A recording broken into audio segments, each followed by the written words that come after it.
Judith, muchas gracias por aceptar esta entrevista, que estoy seguro va a ser muy interesante para cualquier persona, incluso aunque no tenga la menor idea del ajedrez, porque usted es un referente ideal para el controvertido debate sobre qué influye más, si la genética o la educación.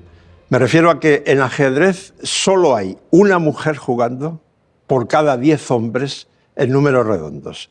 Y usted es la única que a lo largo de 15 siglos de historia ha estado entre los 10 mejores del mundo. Pero su educación fue realmente muy peculiar. Ni usted ni sus hermanas fueron nunca al colegio, excepto para los exámenes. Por favor, explíquenos cómo fue esa educación tan especial. Crecí en un entorno muy especial. Mi padre, antes de casarse o de conocer siquiera a mi madre, decidió que cuando tuviera hijos no irían al colegio y se especializarían en un área muy concreta. Yo soy la tercera en la familia. Tengo 2 hermanas mayores. Susan, que es 7 años mayor que yo, empezó con el ajedrez. Se centró en el ajedrez en vez de en el colegio y solo iba a los exámenes. Y para mí fue natural seguir sus pasos y los de mi hermana Sofía. Crecer así fue algo extraño, pero, por supuesto, para una niña, la vida que vive es la más natural. Para mí lo fue. Era natural seguir a mis hermanas y empecé a jugar al ajedrez a los 5 años. Así comenzó todo. Pero probablemente el punto débil o más débil de esa educación es la ausencia de vida social. ¿Cómo la compensaron? De eso mismo los han acusado siempre. De apartarnos de la vida social, de no haber tenido relación con niños de nuestra edad. Primero, nos teníamos las unas a las otras. Éramos muy buenas amigas. Segundo, socializábamos viajando por el mundo. Cuando tenía 5 años, es decir, en los años 80, poder viajar fuera de Hungría era algo excepcional. Esa fue nuestra educación, la propia vida. Así conocimos no solo a otros niños, sino sobre todo a adultos de todo el mundo durante los torneos. Y tuvimos contacto con muchas culturas distintas. Por supuesto, al viajar se aprende cómo es la vida. Esto era lo que decían mis padres, a quienes los criticaban. Y yo creo firmemente que fue la mejor escuela. Viajar, explorar, experimentar en nuestra propia piel los problemas y retos que se nos planteaban. Era otra manera de vivir. Sin duda alguna, viajar es la mejor escuela de vida, esa es mi opinión, y todo lo que usted ha contado suena precioso. Pero yo sé que hubo dificultades. Por ejemplo, el gobierno húngaro, la Federación Húngara, grupos antijudíos. ¿No sufrieron mucho ustedes por mantenerse con ese método tan especial de educación? Bueno, no diría que sufrí personalmente, pero por supuesto para mis padres fue un gran reto. Hubo momentos en que el gobierno se planteó que ellos deberían estar en una institución mental y nosotras, las niñas, iríamos a un orfanato. Indeed. Sí, fue algo controvertido. Pero hubo gente que dijo, esperemos y veamos qué pasa. Están mejorando, progresando y aprobando sus exámenes y haciendo todo lo que tienen que hacer. A veces estuvimos al borde del abismo. Recuerdo que mis padres estaban nerviosos por ello, preocupados, claro, de que ocurriera algo así. La Federación también estaba en contra de nuestra educación. Estaban en contra, sobre todo, de que mis padres no solo decidieran que no iríamos al colegio, sino que dijeran abiertamente que las chicas podían ser unas jugadoras de ajedrez tan buenas como los hombres. Y eso no le gustó a la Federación. Tenían jugadores increíbles, de renombre mundial. Su equipo de hombres luchaba siempre por el oro. ¿Para qué meter a chicas en su equipo? Que se queden en el equipo de chicas y sean buenas ahí. Recibimos ataques desde varios lados. Yo en concreto estaba inmersa en el mundo del ajedrez y las competiciones, los viajes. Por supuesto, me di cuenta de algunas cosas. Estaba claro que mis hermanas y yo no llevábamos una vida normal. Le conozco a usted y a sus dos hermanas desde que las tres eran muy jóvenes. Y puedo asegurar que el experimento educativo que hicieron con ustedes fue realmente un éxito desde los dos puntos de vista, el humano y también el deportivo. Sin embargo, yo no puedo recomendar a ninguna otra familia que repita el mismo experimento, porque las condiciones de ustedes eran muy excepcionales. Como usted mismo ha dicho en una respuesta anterior, sus padres, desde que eran novios, ya estaban planificando el experimento y ambos son profesionales de la pedagogía. Y además el ajedrez era un deporte importante en Hungría. Y de hecho, usted no ha seguido el mismo método educativo con sus hijos. Sí, tienes toda la razón en que nuestras circunstancias fueron muy especiales y únicas por muchos motivos. Por ejemplo, mucha gente subestima el hecho de que mis dos padres fueran profesores. Y eran muy buenos en lo suyo, porque no solo tenían un título, sino que tenían vocación. La manera en que miraban a los niños, en que se centraban en su desarrollo, en que nos decían las cosas. Eres la mejor, lo has hecho muy bien. Hay muchos detalles en la educación que nos dieron a mí y a mis hermanas porque tenían perspectiva de profesores. Y, por supuesto, no deberíamos obviar el hecho de que mi padre ya pensó esto muchos años antes de conocer siquiera a mi madre. Cuando te preparas mentalmente de manera tan profunda para algo, es otra historia, incluso aunque, por supuesto, ocurrieran muchos imprevistos. Hubo muchas cosas muy difíciles. Pensaron, el ajedrez es fácil. Dos personas, una frente a la otra, gana la mejor. Y, por supuesto, no hay nada tan simple en la vida. Mucha gente viene a mí y me dice, con niños de 3, 4 o 5 años, que están considerando darles la vida que tuve yo. Y les explico de manera muy sincera que hay miles de cosas a considerar antes de seguir en esa dirección. Y a la vez, no les conduzco necesariamente a escoger un ámbito de especialización, pero sí a educar a sus hijos en casa si quieren que reciban el máximo nivel académico. Porque creo que en cuanto a la vida social, pueden ponerse al día de muchas maneras, yendo a clases de baile, de tenis, otros deportes, clases de matemáticas. Da igual, hay muchas oportunidades para que los niños tengan vida social. No creo que sea un problema, pero es una inversión de energía y dedicación muy grande para los padres. Y tienen que lidiar con el hecho de que van a ser criticados. Cada día la gente va a criticar que sean diferentes. Incluso hoy, ser diferente es algo que la gente no acepta. Es un hecho.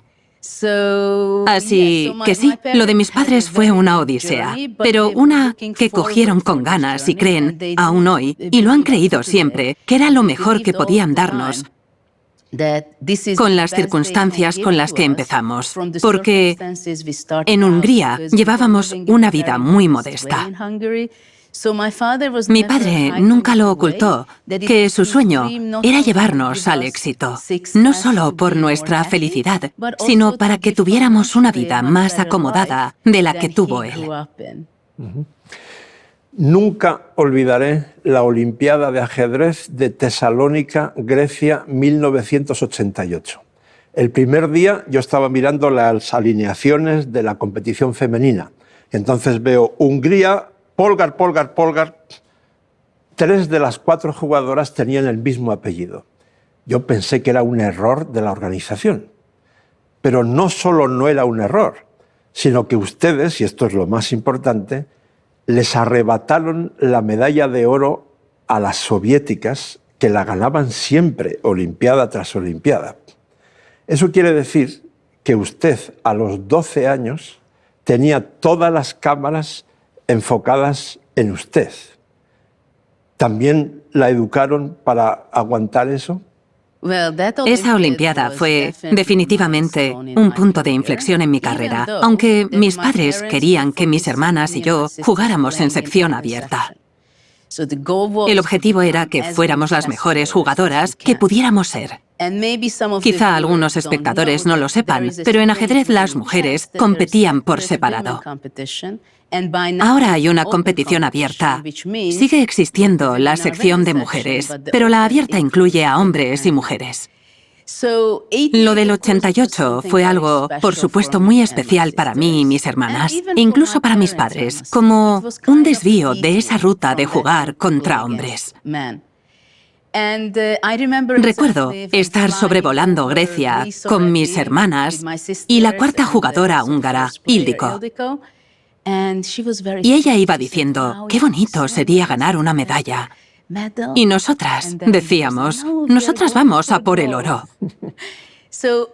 Teníamos mucha seguridad en nosotras mismas, buena actitud, pero no porque fuéramos arrogantes, sino porque estábamos consiguiendo buenos resultados ya. Y ese año tan especial, 1988, fue, podría decir, el año más exitoso de mi vida, teniendo en cuenta cuánto había mejorado de un punto al siguiente. Gané 5 o 6 eventos internacionales. Mis puntos subían rapidísimo, mi ranking. Los expertos no se explicaban cómo utilizaba mis conocimientos y los implementaba para conseguir resultados. No sabían qué esperar de nosotras. Y de los 3 tableros, estábamos una junto a la otra, las Polgar, las 3 hermanas juntas. Yo jugaba en el segundo tablero. Gané una partida tras otra y para la 6ª o 7ª ronda perdí una, pero gané todas las demás. Fue un sentimiento precioso, con tan solo 12 años, que mis hermanas y el resto del equipo dijeran, ¡qué bien empezar ganando! Y sí, al final lo hice bien en general. La mía supuso la mejor actuación de la Olimpiada y no era más que una niña echando una partida tras otra y ganándolas todas. Pero una de las cosas que recuerdo, aparte de las medallas de oro, era que Garry Kasparov estaba de pie detrás de mí, viéndome jugar. Fue una inspiración increíble en mi carrera, en mi vida. Pero, por supuesto, fue una gran satisfacción para mis padres, porque fue el primer momento en que Hungría tuvo que reconocer los resultados de lo que mis padres hicieron por nosotros a nivel educativo, que resultó en medallas de oro para el país. Después de esa hazaña, usted anuncia que solo quiere jugar torneos con hombres, porque se aprende mucho más. Y usted aprende tan rápido que con solo 15 años es campeona absoluta de Hungría, de hombres y mujeres, y también se convierte en el gran maestro más joven de todos los tiempos. Poco después empieza a jugar torneos de élite donde la única mujer es usted. Y entonces llegamos al torneo de Linares, el Wimbledon del ajedrez, de 1994. Primera ronda. Usted va al baño y ¿a quién se encuentra dentro del baño de señoras? A Garry Kasparov, el campeón del mundo. Me imagino que soportar ese ambiente no debió ser fácil para usted. Sí, desde luego. Fue una situación muy graciosa. Fui al baño. Garry me miró y no quedaba claro. Pensaba que la equivocada era yo, pero el equivocado era él. Para mí fue excepcional recibir una invitación a un evento de ese calibre. En 1994, Era jovencísima. Tenía solo 17 años. Era el torneo más grande del mundo.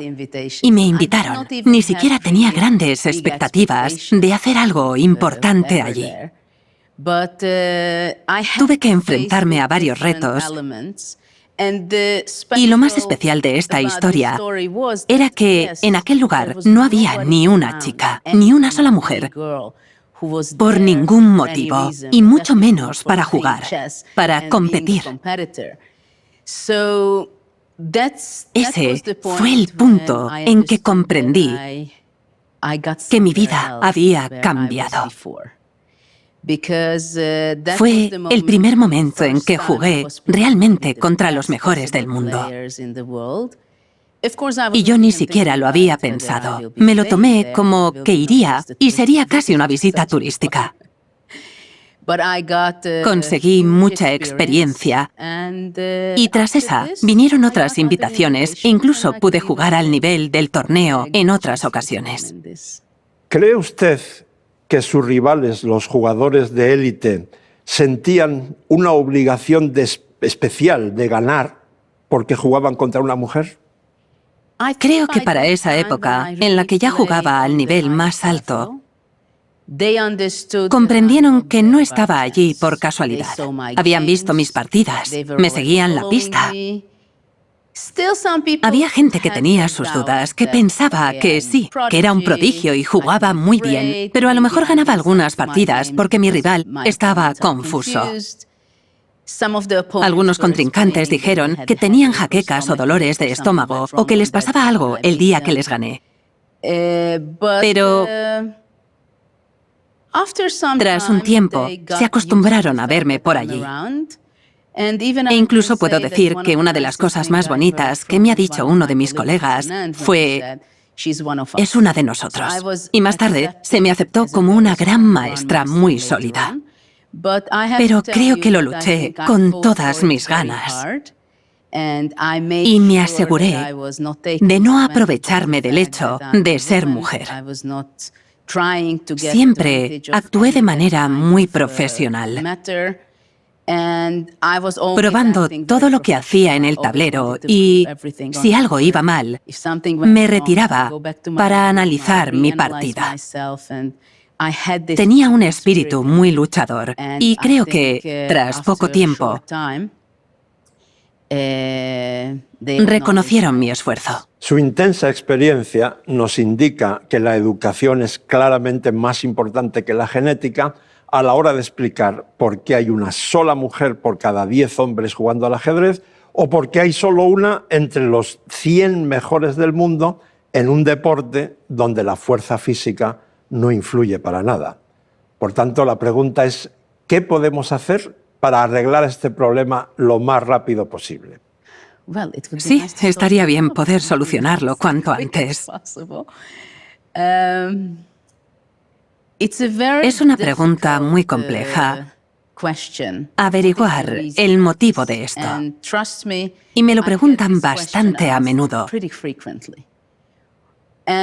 Siempre digo que, primero de todo, creo que yo soy quien soy en el ajedrez porque mis padres no me limitaron. Siempre me apoyaron para que fuera mi mejor versión. Y punto. Esto no ocurre a menudo. Que un profesor, un mentor, un padre, vea a su hija de la misma manera que vería a un hijo. Creo que esto es lo primero y que no deberíamos pasarlo por alto.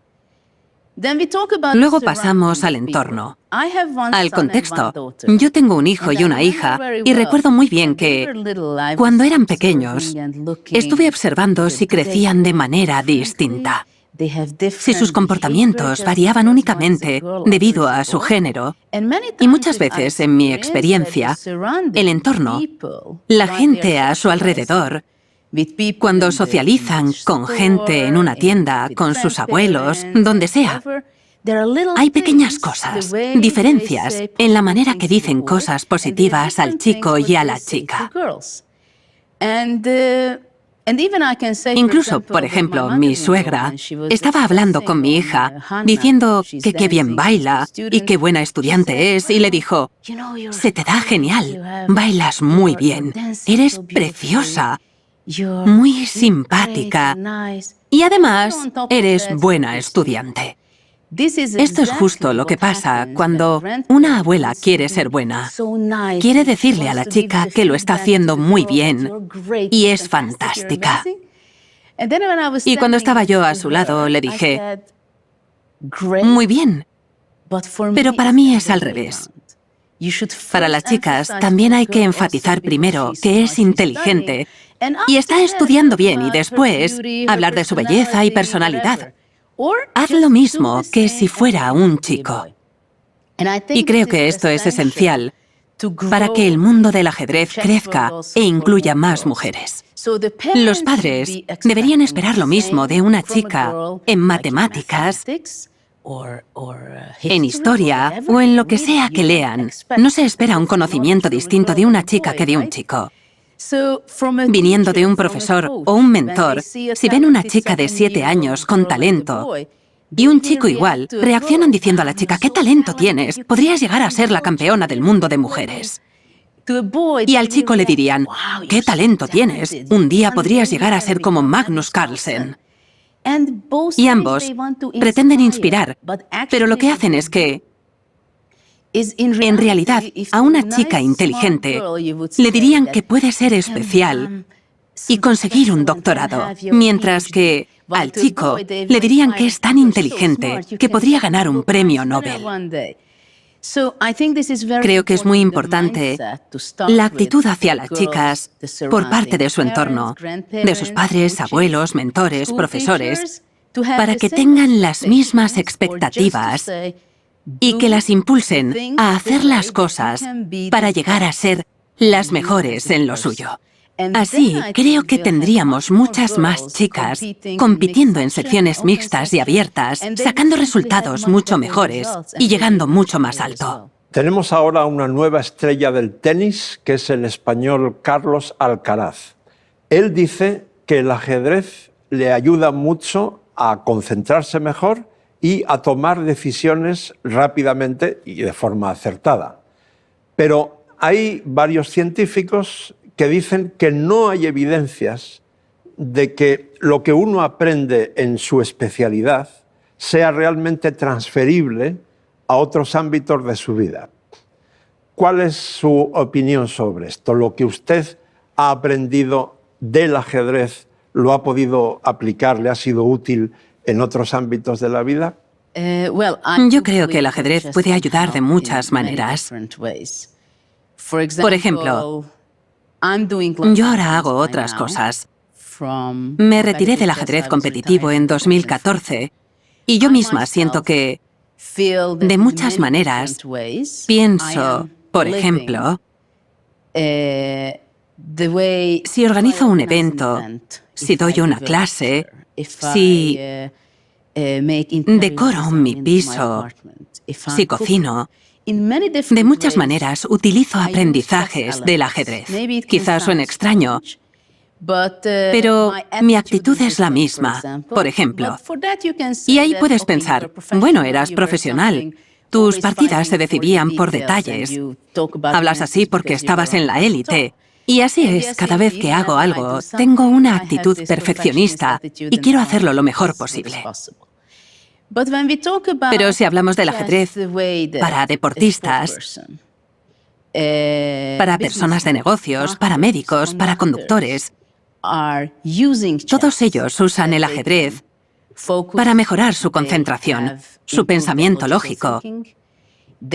Mejora mucho también su toma de decisiones, sus estrategias, su resiliencia y la capacidad de adaptarse mentalmente a situaciones distintas.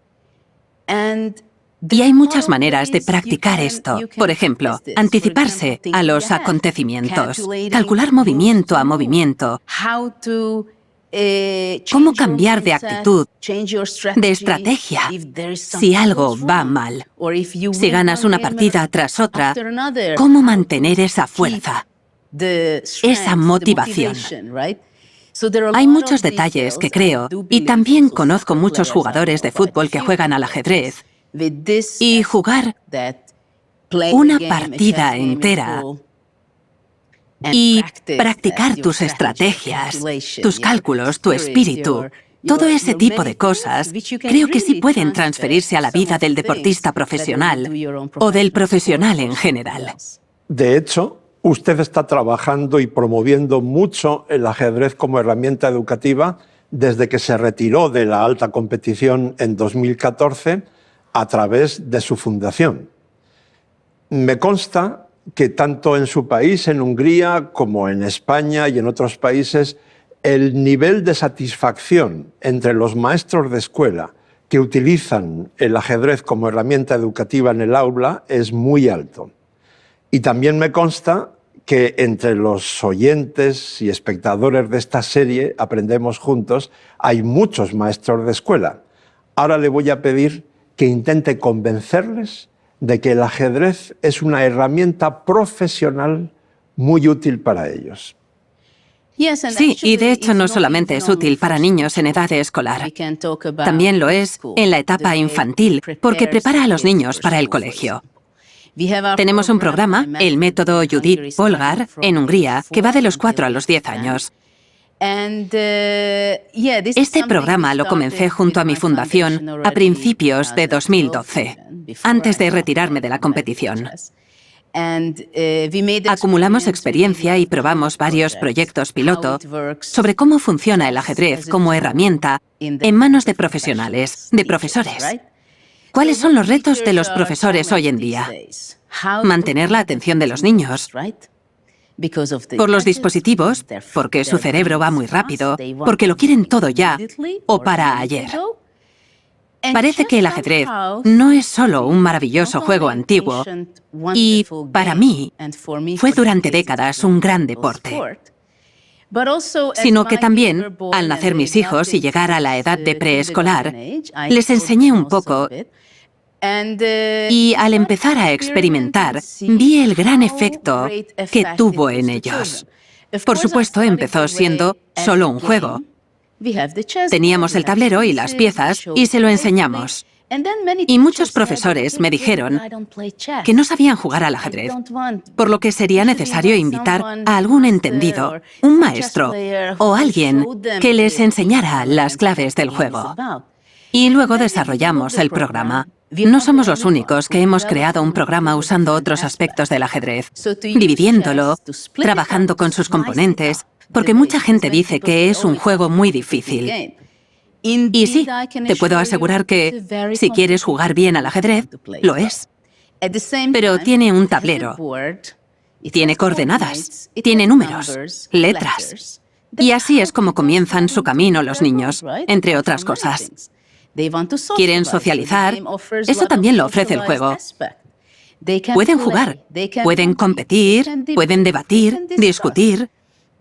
Pueden jugar, no al ajedrez en concreto, con las 16 piezas blancas y las 16 negras, sino descomponiendo el juego y usando los elementos.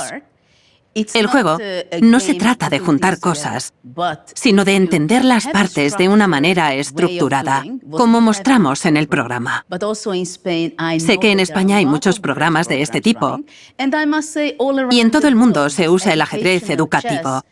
Es decir, los profesores lo utilizan como herramienta educativa, como una herramienta mágica para sus clases. E incluso en la etapa infantil pueden usar las piezas. Tienen 6 personajes distintos. ¡Qué emocionante! Tienen valores distintos. Pueden hablar de matemáticas, de números. Podemos motivarlos con las piezas, decirles que viven en el tablero, que tienen que subir, que usen los números, las diagonales, la izquierda, la derecha, la geometría. Se pueden enseñar muchísimas cosas con un tablero de ajedrez. Pueden, jugando de manera muy creativa y, lo más importante, con infinitas posibilidades, usar lo que el ajedrez ofrece para las clases y los niños y niñas. En alfombras de tablero de ajedrez pueden ir corriendo, los movimientos son importantes. Tenemos muy buenas opiniones de los profesores porque para ellos es muy especial contar con esta herramienta, que una cosa esté unida a la otra, que no haga falta un libro y puedan ir al tablero a hablar sobre los números. Que un caballero vaya de esta esquina a la otra recogiendo letras y formando una palabra. Con creatividad, el ajedrez se puede usar de manera que los niños aprendan muchas cosas que les van a servir para su vida diaria. Y en mi fundación damos cursos a profesores. Tenemos a más de 2000 profesores aprendiendo el método con nosotros. Y nos alegra que nos digan que están muy contentos por tener una herramienta que mantiene la atención de los niños en el aula. Así que, si alguien no lo ha probado o no había oído hablar de ello, este es su momento. Hay mucha información. Que le eche un vistazo y visite colegios y escuelas infantiles que lo usen, porque le sorprenderá el tipo de reacciones y experiencias que podrá conseguir. Cambiando mucho de tema, hay cantidad de gente que me pregunta si en la serie Gambito de Dama, tan popular en el medio mundo, el personaje de Beth Harmon está basado en Judith Polgar. Por favor, explíquenos si hay alguna coincidencia entre Beth Harmon y usted y, sobre todo, ¿en qué son diferentes? Bueno, antes de nada, la serie de Gambito de Dama me encantó, me gustó mucho. Hay gente que nunca había oído hablar del ajedrez. Y hay gente de la comunidad del ajedrez que, al oír el nombre de la serie, pensó en la apertura, en el movimiento de ajedrez. Y sí, es el nombre de una apertura. Pero hoy es mucho más que eso, desde 2020, con la salida de la serie. Me encanta porque es un 95% auténtica en cuanto al ajedrez. Contaron con grandes expertos, como Garry Kasparov.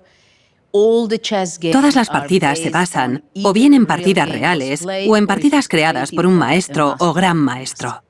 El papel de Anya Taylor-Joy, tuve el placer de discutirlo con ella tras el estreno y me pareció que lo hacía genial, interpretando todos los aspectos de la vida de una jugadora profesional. De hecho, hubo gente que me llamó para felicitarme. Enhorabuena por la serie. Gracias, no tuve nada que ver. Aparte de una cosa, que sí es cierta. Yo tuve el mismo éxito que ella. Al final, en su historia, la vemos competir contra los hombres. Pero yo tuve la suerte de no crecer en un orfanato, sino junto a una muy buena familia. También me alegró ver que no se metió la política por medio, que se mostraba bien el personaje, aunque hay una cosa que vi, y es que en la vida real, las mujeres siguen teniendo más dificultades cuando dicen que quieren jugar solo contra hombres y tomar ese camino. Eso era un poco... Estaba algo suavizado en la serie, pero sí, nuestro éxito fue muy parecido. Esa es nuestra similitud. A mí también me ha gustado mucho la serie Gambito de Dama, pero hay una cosa importante que no me gusta nada. Beth Harmon gana absolutamente todas sus partidas de competición hasta que pierde nada menos que contra el campeón de Estados Unidos. Yo creo que eso lanza un mensaje negativo, porque para poder aprender es esencial perder. Estoy muy de acuerdo. Perder es parte de la victoria. Pero claro, hay que perder poquito y ganar un montón. Hay otros aspectos que podría criticar desde un punto de vista profesional. Detalles. Pero creo que el concepto en general está muy bien pensado para las masas. Porque primero, a la gente no le gusta perder. Segundo, hubo muchas cosas que no se incluyeron en la serie porque no encajaban con la cinematografía. No quedaban bien. Por supuesto, hay elementos que no son totalmente verdaderos. Pero si alguien quiere saber más sobre el ajedrez, puede aprender mucho, aunque no sea todo preciso al 100%.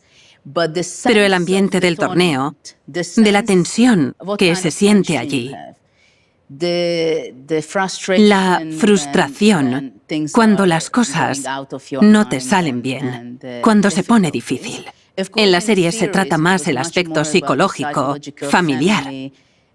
Habla de ese tipo de dificultades. Pero sí, estoy de acuerdo. Y creo que nadie debería confundirse y pensar que ganar constantemente es el camino al éxito. El éxito se basa en el camino hasta él y no en las victorias, al menos para mí. A los periodistas nos encanta terminar como hemos empezado. Eso quiere decir genética o educación. Sabemos que en una encuesta hecha por una empresa en Estados Unidos, en 2013, usted aparecía entre las personas más inteligentes de la historia. Y yo también sé que usted tiene memoria fotográfica, que es un don rarísimo, que tienen muy pocas personas. Y por tanto me entra la duda, para explicar sus enormes éxitos, ¿qué tan grande ha sido la influencia de la genética? Parte de mi éxito se debe al trabajo duro, la dedicación, la práctica, a ser sincera conmigo misma y tener autocrítica, a tener un espíritu luchador, a mi pasión por el juego. Y, por supuesto, muchas más cosas, pero quitando todo esto, lo más importante fue mi familia. Cómo visualizaron mi educación. Fue algo muy especial y me hizo ir en esta dirección. Aunque está claro que, al crecer, los padres ya no influyen tanto. Sigue estando ahí lo que traes de casa.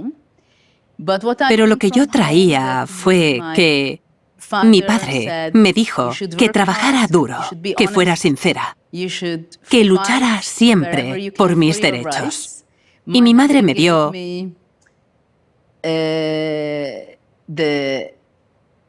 la perspectiva para verlo todo desde un punto de vista positivo. Que lo importante es tener salud, tener amor y una familia que te quiera.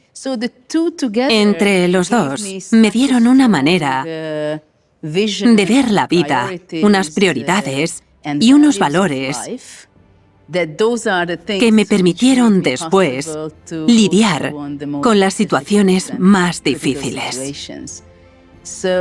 También digo mucho que el talento es algo que se puede tener, pero sin trabajo no sirve para nada.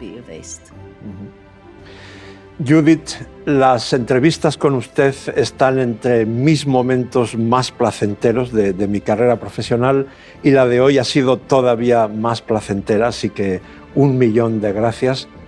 Muchas gracias.